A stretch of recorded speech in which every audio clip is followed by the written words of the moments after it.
not exactly what I wanted them to be. They're like a trap version of like what they should be. But like this is supposed to be that like punk rock like when I'm gone. Know that I think about you when I'm gone. What's going on, guys? This is Behind the Beat for Someone Like You. This is probably the first time like we've done a really good job of having a sample and then also putting in like real guitars. Because we use a lot of guitar samples off of like Splice or Looperman or wherever you can get samples from. Like we're normally getting guitar samples, but this one was really cool because halfway through we start playing actual guitar and then there's like a guitar solo. So yeah, we really got into that over 2020, just being bored at the house and like making all those videos on TikTok, like playing guitar and shit. So we figured we'd have to put it into the music, and when we play live again eventually, there's gonna be a lot of like actual guitar playing. It's gonna be sick. So the first thing that's in here is a sample. I grabbed a couple samples from the same pack, so when I make a beat and I find a sample I like in Splice, I always check to see all the other versions of it. So I have like multiple versions of it because I'm pretty sure this is a different one, this is a different one, this is a different one. They're all doing different things. They're all just slightly different from each other. So melody-wise, this is the verse. So it's just like the basic sample. Then when it gets to the hook, I added this. And this is just an octave up. So if you come in here, under transpose, you can turn it up and down. I already did this, so it'll sound weird, but you know. But it's a super dope built-in feature to Logic. And if you just take your melody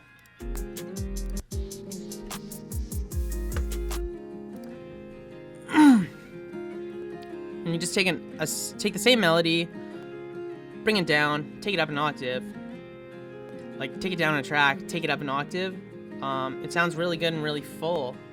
And really you're only using one sample to make it work, but you can tell like it's coming from this section right here. That's the verse, and it really gives you like the change for the hook.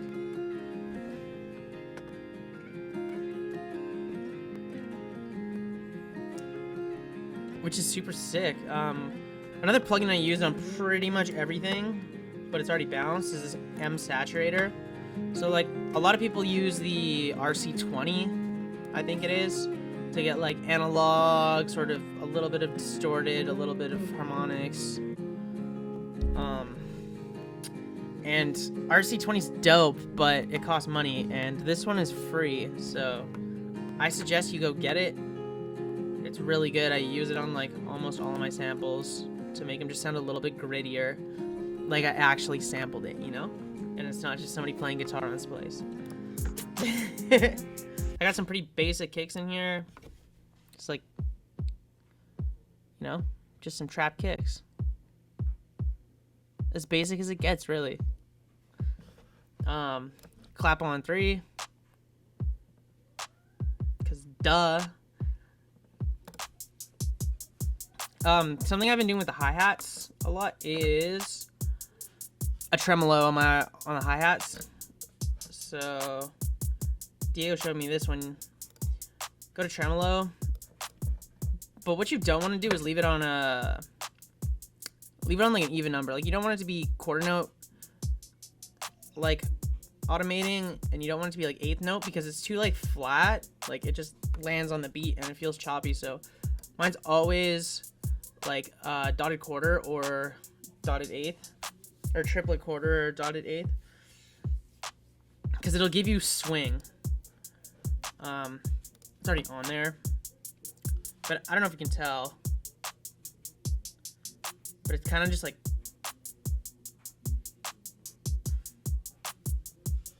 which is really nice. It also helps with the mixing because your hi-hats aren't like in front in the way. They just sort of float around your beat, and they'll keep the groove without taking up too much space. It's pretty fire, man. Oh, this is like a second snare I put in. Travis Barker's snare, because, you know, he's making dope shit right now. And then I have this really basic 808.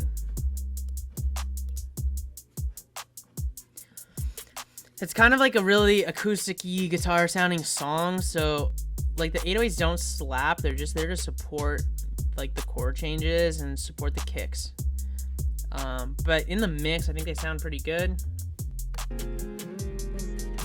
Just gives you that little bit of extra on the bottom.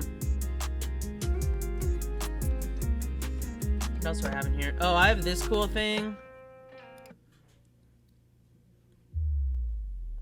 It's like a bass drop. It's like when it comes in.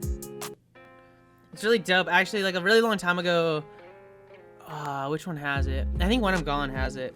And Talus was just obsessed. He's like, no, you need a sub drop in the song. And then I've had this sample forever, and recently I picked it up and just been using it on pretty much everything. What else I got on my beat? I have this riser.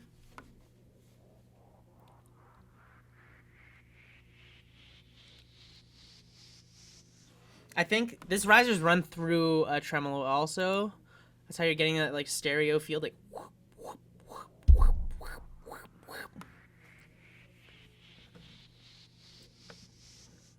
just works. Oh, and then of course, when you land on the hook,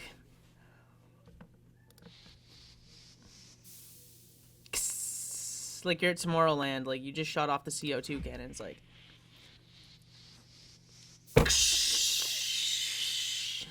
You know? That's how you know the hook started. Oh, I have this extra... These are actually open hats.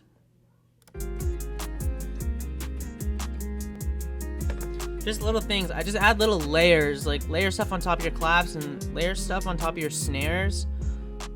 Just to give it a little more groove. I don't know. Sometimes making it, like, more complicated, but like in a simple way, can really do a lot for your beat. They don't need to be like 100 different parts, like different rhythms and stuff, because it's too confusing. But just like doubling up some and doubling up some kicks, doubling up some snares is cool. So this is like the prolific part of the song where it comes into the second hook and the actual guitars come in.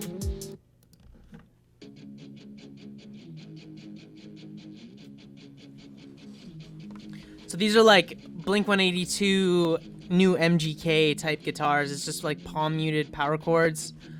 I think there are power 7 chords. The top one is at least. But yeah, we played these. Always double them up. One's like a full left channel, one's a full right channel. Helps you keep them full.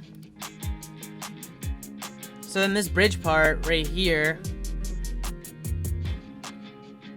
this is that like shout chorus, which is sort of like a sing-along for the song, but this comes in.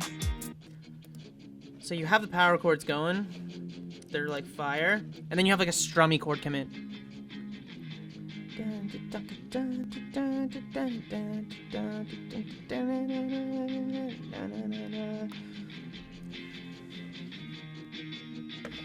So now we're already like, we're pretty deep layered up, you know, we got 4 guitar parts going already.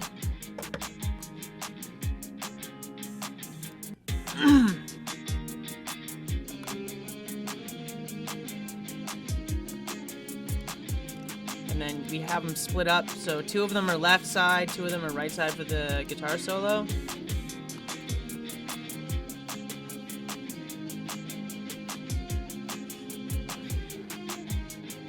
Hardest part about writing a guitar solo for the song is remembering how to play it after the fact.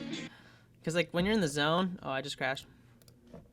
Yeah, the hardest part of writing a guitar solo for the song is being able to remember how to play it after. Because like when you're in the zone and you're recording it, it's easy because you've just played it. You know, you're like doing like 10, 15 takes and it's just sort of flowing, but then you like do other stuff for the song, like you need to record the vocals or you like need to mix and master it. When you like go to like play around with it on guitar, you're like, I don't remember what the fuck I played.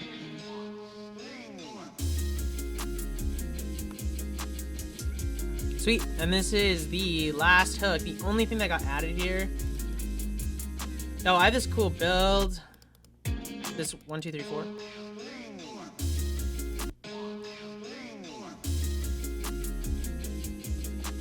Something else that gets added is these crashes. Haha. They're not exactly what I wanted them to be. They're like a trap version of like what they should be. But like, this is supposed to be that like punk rock like. But there's like so much going on in the beat already. There just wasn't that much space. So it's kind of more of like a. I think it still works. It's good for something.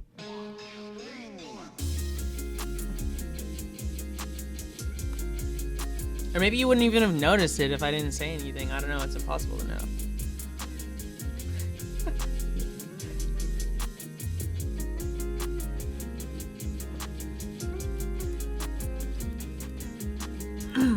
So yeah, that pretty much does it for like everything I put on this beat.